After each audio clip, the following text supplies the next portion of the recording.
प्यारे बच्चों, हिंदी की इस कक्षा में आपका स्वागत है। बच्चों, हम लोग अशोक के फूल इस निबंध का अध्ययन कर रहे हैं।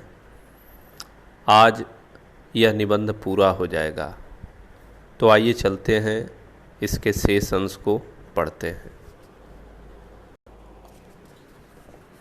भगवान बुद्ध ने मार विजय के बाद वैरागियों की पलटन खड़ी की थी।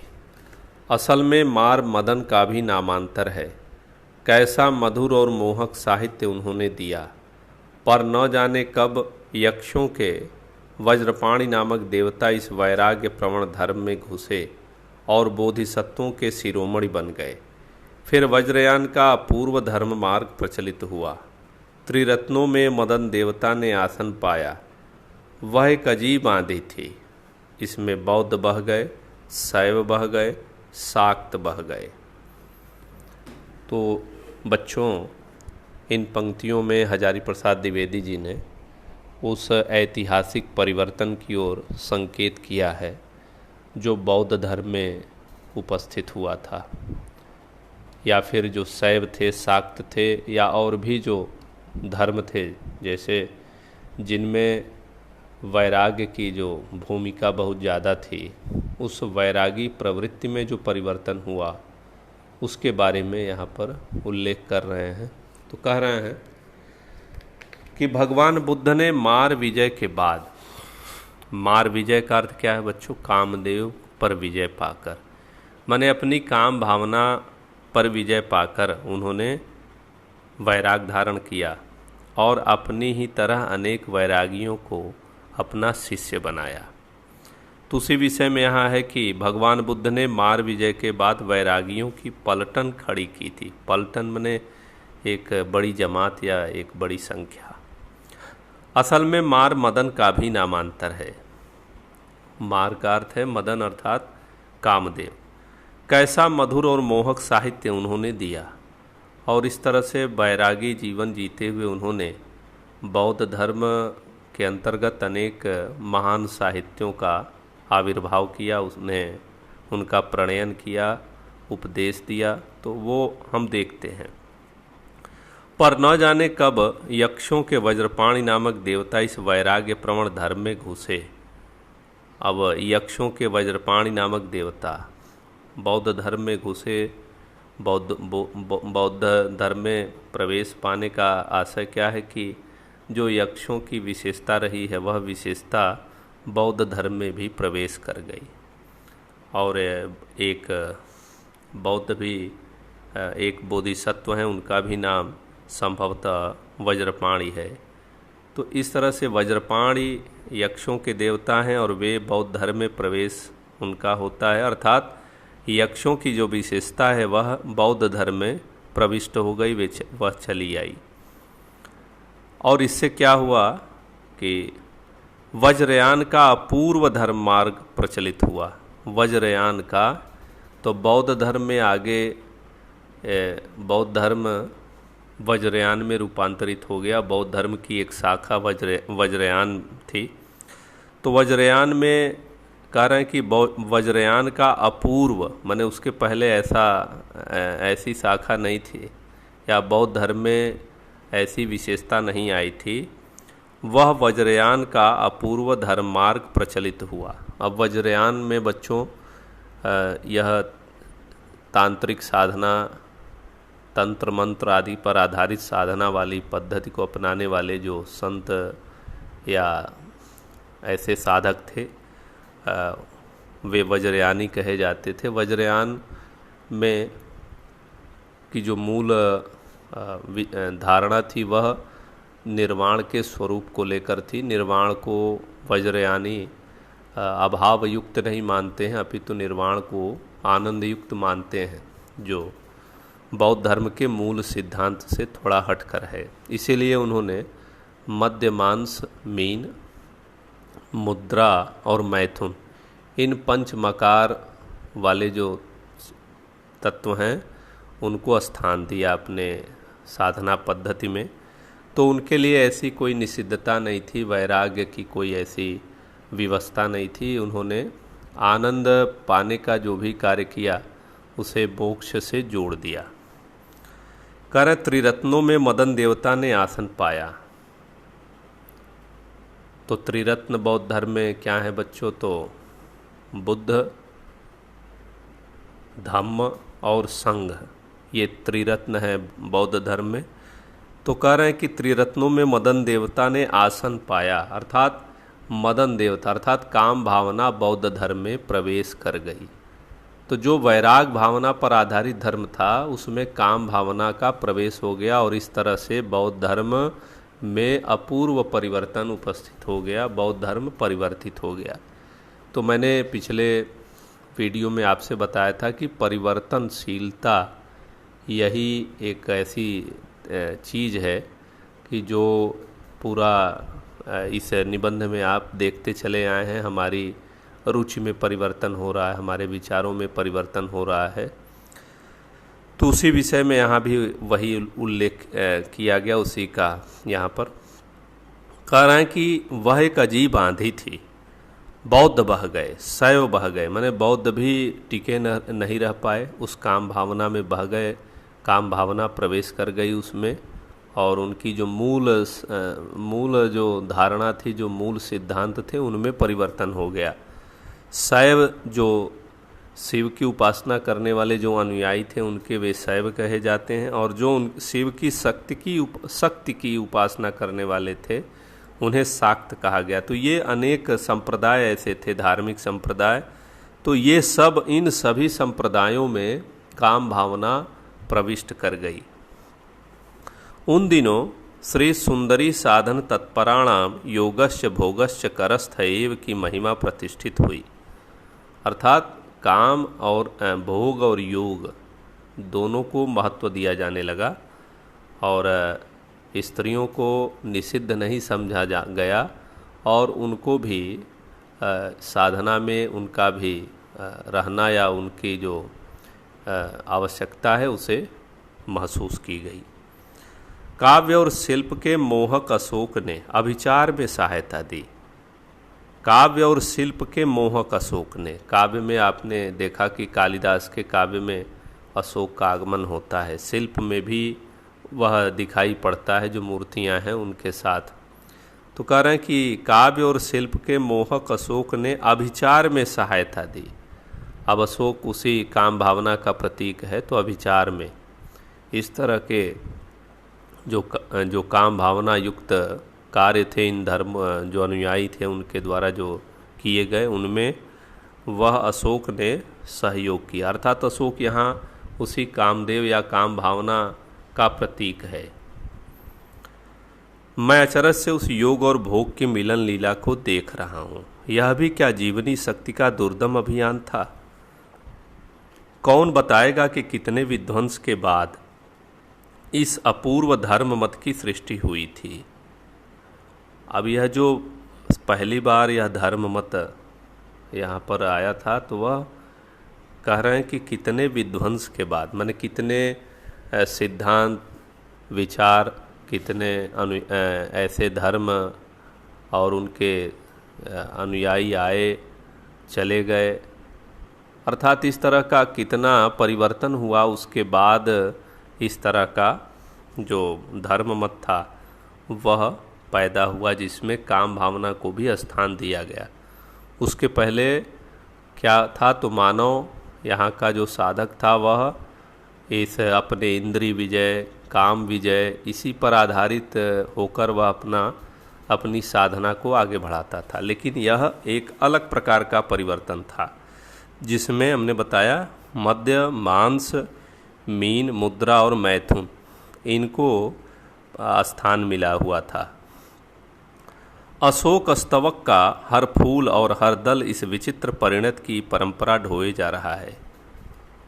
तो अशोक स्तवक का, अशोक का जो अशोक के फूल का जो गुच्छा है, हर फूल और हर दल इस विचित्र परिणत को, यह जो विचित्र परिणत माने जो यह परिवर्तन हुआ, रूपांतर हुआ, वह विचित्र ही था। उसको उसकी परंपरा को वह ढोए जा रहा है। कैसा झबरा सा गुल्म है, गुल्म माने झाड़ी, कैसा झबरा सा गुल्म है वह गुच्छा है, मगर उदास होना भी बेकार है।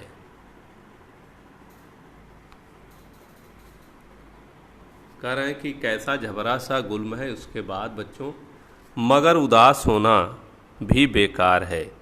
अशोक, अब यहाँ तक आपने देखा कि उस परिवर्तन को यहाँ पर लेखक ने दिखाया है कि जो धार्मिक जो विचारों में परिवर्तन हुआ था, उन विचारों को उस परिवर्तन को यहाँ पर दिखाया लेखक ने कि कैसे वैराग्य साधना वाला जो धर्म था वह परिवर्तित होकर भोग साधना वाला धर्म बन गया। फिर आगे करें, मगर उदास होना भी बेकार है। अशोक आज भी उसी मौज में है उसमें आज से 2000 वर्ष पहले जिसमें आज से 2000 वर्ष पहले था। करें अशोक में कोई परिवर्तन नहीं हुआ, अशोक तो वैसे का वैसा ही है, परिवर्तन उसमें नहीं है, जैसे उस समय था आज भी है। परिवर्तन किस में हुआ? तो हमारी मनोवृत्तियों में परिवर्तन हुआ, हमारी सोच में परिवर्तन हुआ, अशोक में परिवर्तन नहीं हुआ। कहीं भी तो कुछ नहीं बिगड़ा है, कुछ भी तो नहीं बदला है, बदली है मनुष्य की मनोवृत्ति। यदि बदले बिना वह आगे बढ़ सकती तो शायद वह भी नहीं बदलती। करें कि यह अनिवार्यता है, मनोवृत्ति मानव की बदलती है। अगर नहीं वह न बदल कर भी वह अगर आगे बढ़ सकती थी तो वह बढ़ती, लेकिन ऐसा नहीं है। और यदि वह न बदलती और व्यावसायिक संघर्ष आरंभ हो जाता, मशीन का रथ घर घर चल पड़ता, विज्ञान का सावेग धावन चल निकलता, तो बड़ा बुरा होता। करें कि यह जो मनोवृत्ति में परिवर्तन है अगर नहीं होता तो अनर्थ उत्पन्न हो जाता, उपस्थित हो जाता। क्योंकि आप देख रहे हैं कि जो युग बीता है जिसमें घोर पाशविकता थी, जिसमें शोषण था, जिसमें साम्राज्य विस्तार था, जो अर्थ युग था, अगर वैसा ही युग आज भी रहता तो जीवन कठिन हो जाता। तो कह रहे हैं कि यदि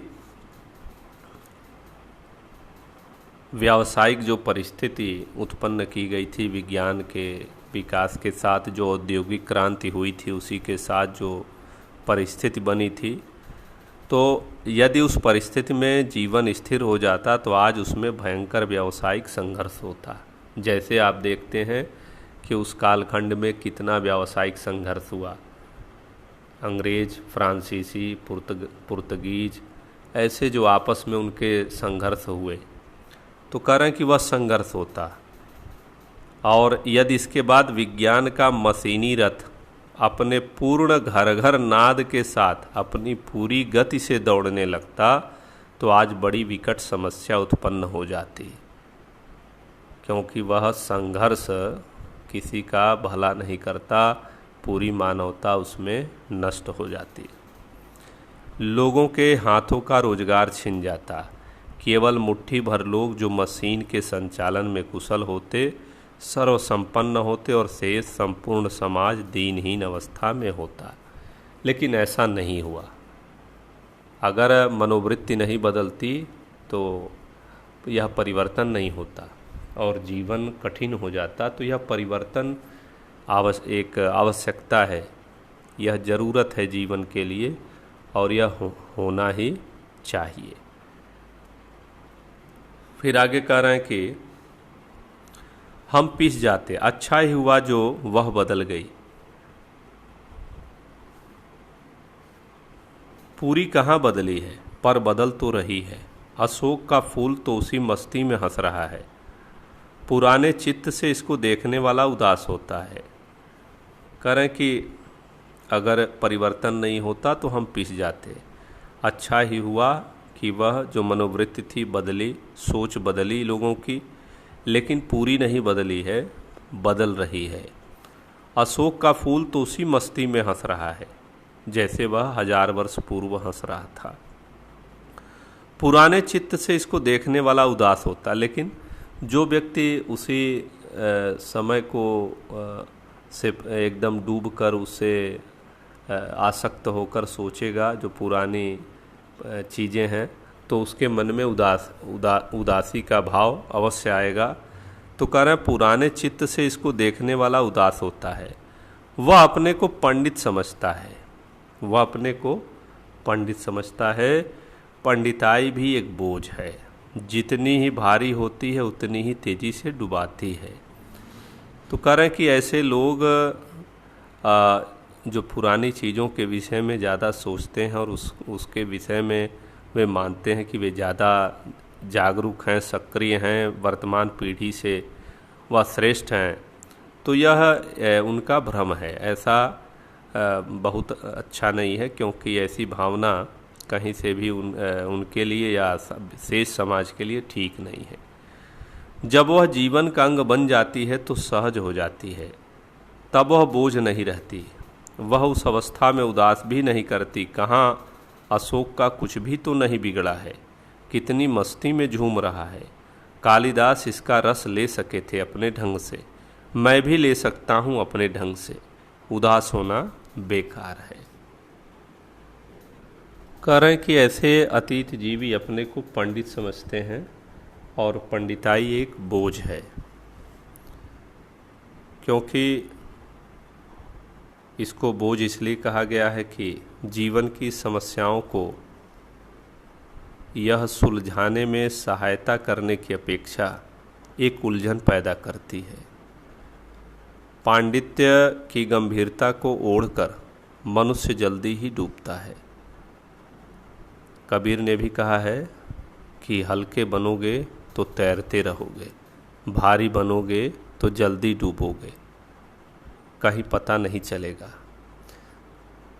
तो जब तक यह पांडित्य व्यक्तित्व पर बोझ स्वरूप रहता है तभी तक उलझन है, किंतु जब व्यक्तित्व में घुल मिलकर इसका एक भाग बन जाता है तब अत्यंत हल्का हो जाता है और जीवन को देखने की एक नई दृष्टि देता है। तो कह रहे हैं यह जो भाव है उस भाव के पीछे नहीं जाना है, यह व्यर्थ की यह चिंता है, अतीत जीविता है। यह जो पांडित्य समझने का जो भाव है उसका भी कोई आधार नहीं है, वह भी सारहीन है और उसे जीवन का अपने व्यक्तित्व में सरलतापूर्वक, सहजतापूर्वक किसी भी चीज़ को ग्रहण करने, धारण करने में कोई कठिनाई नहीं आती है और उस अवस्था में व्यक्ति उदास भी नहीं होता है। अशोक का कुछ भी तो नहीं बिगड़ा है, कितनी मस्ती में झूम रहा है। अशोक आज भी वैसे ही है जैसे 1000 वर्ष पूर्व था। कालिदास इसका रस ले सके थे अपने ढंग से। कालिदास ने उन फूलों का वर्णन किया, अपने ढंग से उन्होंने उसका रस लिया, आनंद लिया, और मैं भी ले सकता हूँ अपने ढंग से।